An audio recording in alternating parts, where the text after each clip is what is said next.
Assalamualaikum warahmatullahi wabarakatuh. Senang jumpa lagi bosku dengan LB Shop Channel Wong Desa. Mudah-mudahan para bosku selalu berkesehatan dan selalu dilancarkan rezekinya, amin. Kali ini kita akan menjawab pertanyaan salah satu bosku. Kemarin saya kan sering bilang kalau ikan sakit itu lebih baik dipuasakan ya. Tadi yang bertanya itu puasanya sampai berapa hari bosku, terus nanti apa ndak mati kalau dipuasakan sampai 1 minggu. Nah, ini saya akan tunjukkan. Ini kebetulan saya di kolamnya masjid bosku. Ini kemarin ikan ini sakit termasuk parah, dan ternyata ini sekarang sudah berkurang.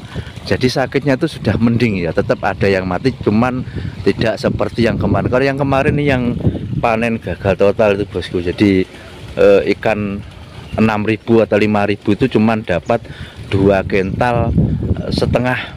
Jadi modalnya tuh tidak balik sama sekali. Jangan kan modal pakan, modal bibitnya tuh sudah tidak pulang sama sekali lah. Terus ini kemarin juga yang di sebelahnya ini kapasitasnya ini diisi 10.000 bosku. Ini jadi kolam ini kolam luas diisi 10.000. Kemarin waktu kita review yang kolam ini, yang panen ini, kolam ini gagal itu, yang ini sakit ini lumayan parah, dan ternyata itu sudah mending, sudah agak sembuh, kematiannya itu sudah sangat berkurang. Dan itu saya tanya Mas itu memang untuk mengatasinya itu tetap dengan dipuasakan bosku. Jadi kolam ini sudah tidak makan tuh ada 1 bulanan. Jadi terus kemarin tuh kan bosku tuh bertanya kalau sampai puasa 1 minggu itu apa ndak mati, terus ikannya apa ndak kurus ya. Prinsip kita itu daripada nanti parah itu lebih baik kan mending kurus gitu bosku.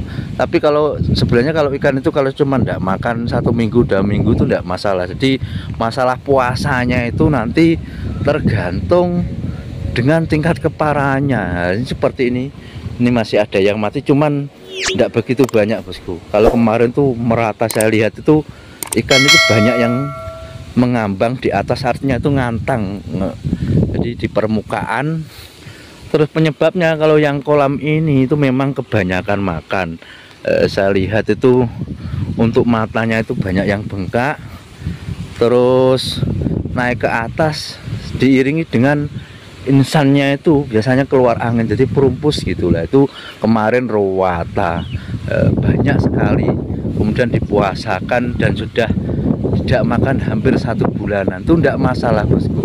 Jadi nanti daripada ikan itu makin parah, mending lebih baik dipuasakan, entah itu nanti 1 minggu 2 minggu, bahkan sampai 1 bulan tidak apa-apa, daripada nanti kita paksa, kita ngasih pakan ikannya malah tidak sembuh-sembuh, ikannya itu malah nanti parah, itu malah gagal total. Kebanyakan yang gagal-gagal seperti kemarin itu seperti itu, ada 1-2 itu dikasih makan terus akhirnya malah bertambah parah. Nah, untuk yang ini masih sangat berhati-hati, begitu ada 1-2 langsung diberhentikan makan sentratnya. Alhamdulillah ini sudah sangat berkurang.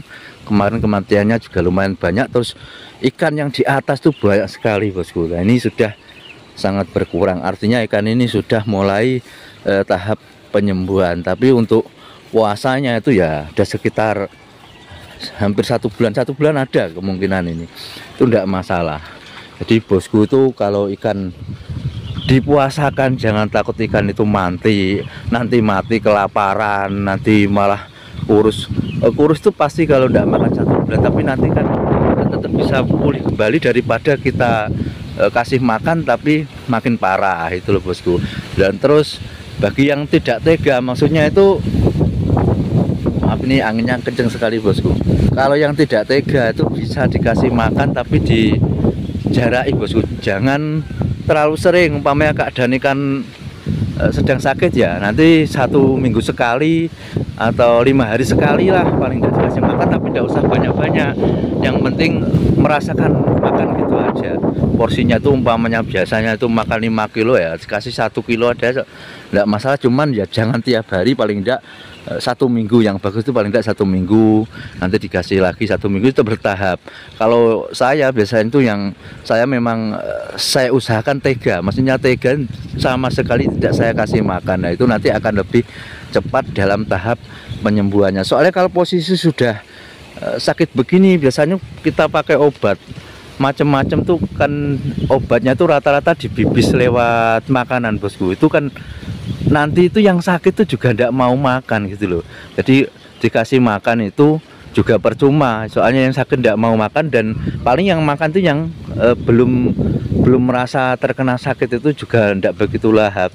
Jadi kemungkinan kalau dikasih obat dibibis lewat makanan itu ya untuk menjaga yang sehat itu biar tidak kena. Tapi kalau semakin kita kasih makan kebanyakan ya, yang sehat itu juga akhirnya itu sakit. Jadi kuncinya kalau ikan itu lagi sakit, tetap yang paling utama atau yang paling bagus itu kita puasakan, kita harus tega, tidak kasih makan sebatas tingkat keparahan ikannya. Kalau ini kemarin sebenarnya sudah parah.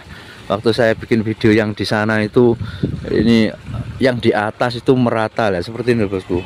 Ini saya tunjukkan lah, ini ikan itu kalau tidak sehat rata-rata itu banyak yang di atas seperti ini. Jadi dia itu tidak mau menyelam, dan itu kan siripnya juga utuh. Biasanya kalau masalahnya itu ngeropok, itu siripnya itu pasti luka, gripis-gripis lah istilahnya. Tapi kalau siripnya itu utuh seperti itu, dia tahu tidak mau menyelam, itu nanti kalau sekali-kali itu biasanya dari insangnya keluar angin perumpus, terus sama matanya itu bengkak. Itu rata-rata ciri khas dari kebanyakan makan ini seperti itu bosku. Kalau mata bengkak terus hal seperti itu memang prosesnya itu lama. Jadi puasanya itu tidak cuman 1-2 minggu, 3 minggu, bahkan biasanya itu bulanan. Seperti ini puasakan sudah 1 bulanan, alhamdulillah sudah berkurang banyak. Yang seperti tadi yang di atas tidak mau menyelam itu sudah berkurang banyak. Kemarin merata saya lihat itu.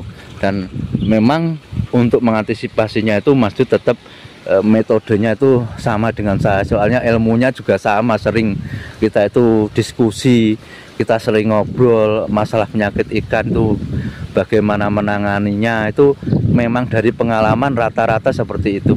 Kalau memang sakit lebih baik kita puasakan, soalnya ikan gurame itu sebenarnya adalah pemakan tumbuh-tumbuhan, bukan pemakan daging. Jadi kalau kita kasih sentrat itu nanti yang jelas ikan tidak kuat, makanya harus imbang biasanya tuh. Tapi kalau kita menuruti atau kita cuma pakai pakan dedaunan seperti zaman dulu ya, memang besarnya itu lama sekali. Kalau tidak bisa kasih sentrat sama sekali bisa 3 tahun, mungkin 3 tahun lebih bosku, bisa baru ukuran dipanen. Itu pun nanti ikannya rucah, tidak bisa ukurannya itu bagus seperti kalau kita makan sentrat. Tapi dalam makan sentrat pun itu kita harus mengaturnya, soalnya proteinnya itu protein hewani yang banyak itu. Jadi harus ada perimbangan. Terkadang yang bagus itu kalau bisa disadur antara makan protein abadi dan protein hewani. Jadi dikasih makan daun juga dikasih makan sentrat, itu yang bagus. Umpamanya yang seperti ini kalau tidak tega bisa diganti total dengan makan dedaunan saja. Nanti sentratnya itu tidak usah sama sekali. Tapi kalau sudah sembuh nanti dikasih makan sentrat tetap bosku. Kalau ingin panen itu standar cepat. Kalau cuma daun saja umpamanya takut, wah ini tak kasih daun saja, tidak usah dikasih sentrat sampai panen, ya terlalu lama nanti. Posisi seperti itu kalau posisi ikan itu ada masalah. Dan daun itu biasanya harus ada ukurannya bosku. Cenderung kalau kita kasih makan dedaunan itu kotoran itu kan istilahnya kempel-kempel juga, tidak mau tenggelam pada mengambang tuh. Nanti kalau kita tidak berhati-hati itu nanti polusinya akan lebih cepat lagi. Jadi memang dilema, makanya kita harus benar berhati-hati, harus bisa memilih dan memilah bagusnya itu bagaimana. Kalau metode saya yang jelas tetap saya itu pakai sentrat, cuman kita harus berhati-hati jangan sampai overdosis. Ada ukurannya. Kalau ingin belajar kan di video-video saya itu sudah banyak sekali saya terangkan tentang budidaya ikan gurame. Nanti kalau ada yang masih belum paham bisa langsung chat di kolom komentar. Insya Allah kita akan selalu menjawab pertanyaan-pertanyaan yang masuk, tapi sebatas kemampuan saya, sebatas pengetahuan saya bosku.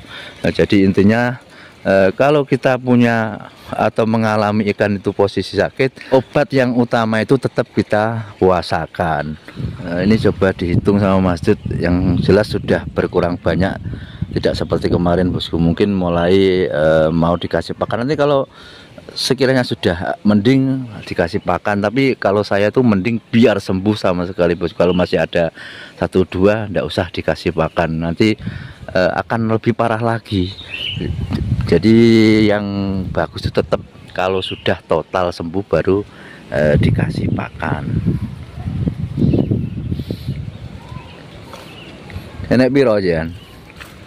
10? Jadi waras ya? Waras. Nah, ini loh bos, penyakitnya itu kalau kebanyakan makan awake kan yo api. Badannya utuh, tidak ada luka sama sekali. Yang repot kan seperti itu. Pakan kan luka yo, minimal luka tapi harum rumput. Tapi kan penanganannya panggah sing apik poso panggane ta. Kalau gak dipasak nih. Iki lho, 2 menit setengah sakit. Nah, itu loh bos. Jadi menurut saya Mas itu tetap yang efektif puasa itu kalau posisi ikan tuh sakit. Kalau kita paksa untuk makan nanti malah parah. Ini dihitung kemungkinan ya sekitar mati 15-an lah. Ini sudah agak mending. Mungkin kalau sudah benar-benar sembuh, sudah tidak ada yang mati, nanti dikasih pakan lagi. Mudah-mudahan sedikit video ini bisa menjawab pertanyaan bosku yang kemarin tuh ragu kalau tidak dikasih makan 1 minggu 2 minggu tuh mati apa enggak, kurus apa enggak. Kalau kurus tetap bosku, tapi cuman kalau mati itu jelas tidak, asal ikan itu normal. Tapi kalau kita kasih makan terus, ikan itu akan lebih parah dan banyak yang mati. Mudah-mudahan ada manfaat dan gunanya. Mohon maaf atas segala kekurangan, kekhilafan. Saya akhiri, assalamualaikum warahmatullahi wabarakatuh.